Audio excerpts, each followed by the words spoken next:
And we want to get into this. Let's bring in Lisa Copeland. She is the founder of Lioness Real Estate Group and co-founder of Cardone Mortgage Group. Lisa, thank you very much for being here today.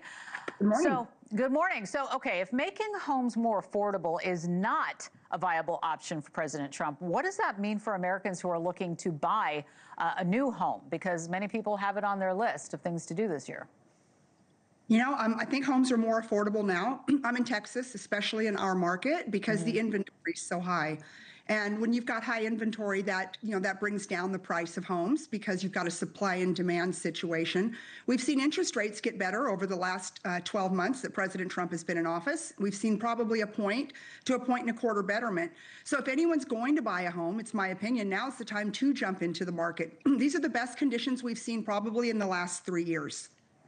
You know, earlier this week, President Trump signed this new executive order that limits Wall Street investors from competing with individual home buyers to make housing more affordable. So the headline there. What more can you tell us about that order and how home buyers can actually benefit from it? Depending on the different parts of the country, you've got institutions like BlackRock and Blackstone. They're coming in and they're buying up these neighborhoods. And so when you're in a low inventory situation, so that would be on the West Coast, on the East Coast, some areas around there, you've got home buyers bidding against institutional buyers that are not only buying they're buying in volume, but they're able to, purchase at any price. And that does cripple the home buyers in those particular areas. But I just read a stat the other day that, last year only 1% of the homes were purchased by institutional buyers. So it's very, very just in certain areas. It's just in certain markets, but the majority of the markets are still okay. I'm telling the home buyers, get out there because, the inventories are high, supply is high, demand is not as high, and that does drive down the price of houses.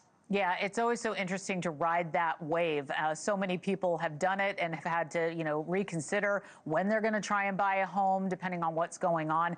So that's good to hear, and especially what's happening in Texas right now. President Trump also addressed credit card debt this week, keeping an eye on that. He's demanding that companies cap credit card interest rates at 10% for 1 year with the homes, and it'll help Americans save for buying a home. But the banking industry has largely opposed the cap. So as you see it, what are the pros and cons for consumers here? Because I know a lot of people that looked at that and said, all right, 10%, I can deal with that if it goes into effect. Hopefully, they'll use the bill for good, right? They'll use the extra money, the savings on their credit cards to put towards something like buying a home, right? That gives them a little bit of extra cash flow every single month. Hopefully they won't use it to go out and get more debt. It's really going to be what people do with it. But I think it's the right move by the president for sure.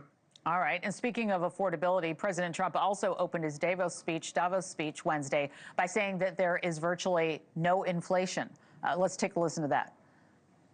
After 12 months back in the White House, our economy is booming, growth is exploding, productivity is surging, investment is soaring, incomes are rising,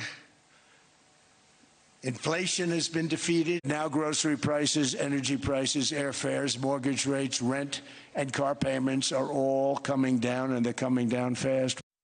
All right, give it to us straight. Where does the inflation rate and prices for goods stand? And how is the economy shaping up as we start the new year? Tell us what's happening in Texas and how you see it. I love President Trump and the fact that he's very optimistic, but gas prices have come down, absolutely, in the last 12 months. Okay. Interest rates have come down in the last 12 months. Cost of goods, and depending on what sector, they've come down. So are things better than they were 12 months ago? Absolutely. I lead a huge team. I've got over 900 agents across the country between California, New York, Texas, Florida, Arizona, you name it. And different parts of the country are doing better. 2025 was a tough year in real estate. And what we're seeing already is that the floodgates are starting to open in January because people are paying $2.40 at the gas pump versus $4. Interest rates are sitting at 5.25% versus 7.25%. So we're seeing a lot of positive movement. And at the end of the day, people want to own homes. Because when you're renting a home, your interest rate's 100%. You're paying somebody else's mortgage. So, it's better than it was, and I'm very optimistic about what we're going to see over the next 12 months, especially coming into the midterms. Yeah, that's going to be a huge indicator. Lisa Copeland, we really appreciate your time. Thank you very much for joining us. Thanks for having me. All right. Thank you.